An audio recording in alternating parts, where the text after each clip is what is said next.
जब सच सामने आता है तो या तो इंसान उसे कबूल कर लेता है या फिर अपनी ताकत के गुरूर में उसका इनकार कर देता है। फिरौन ने भी वही किया। जब हजरत मूसा और हजरत हारून अलैहिस्सलाम ने फिरौन के दरबार में अल्लाह का पैगाम पहुंचा दिया तो फिरौन के चेहरे पर गुस्सा और तकब्बुर साफ नजर आ रहा था। उसने कहा, और ये रब्बुल आलमीन क्या होता है?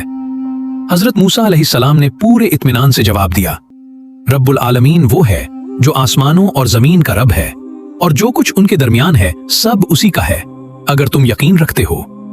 दरबार के लोग एक दूसरे की तरफ देखने लगे, लेकिन फिरौन ने मजाक उड़ाते हुए कहा, सुन रहे हो तुम लोग, ये क्या कह रहा है? लेकिन हजरत मूसा अलैहिस्सलाम ने बगैर डरे अपनी बात जारी रखी, वो तुम्हारा भी रब है और तुम्हारे बाप दादा का भी रब है।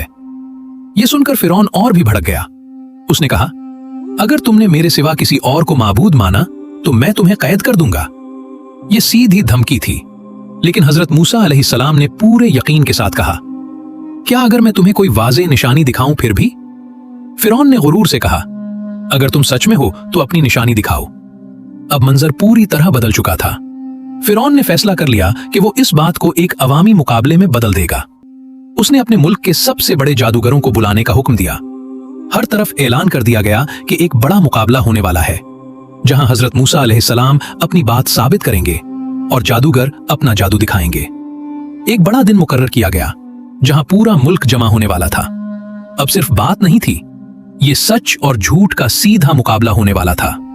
अगर आप अगला पार्ट देखना चाहते हैं तो वीडियो को लाइक और शेयर जरूर करें, क्योंकि अगले हिस्से में जादूगरों का मुकाबला होगा और ये मंजर पूरी कहानी का सबसे ताकतवर हिस्सा है।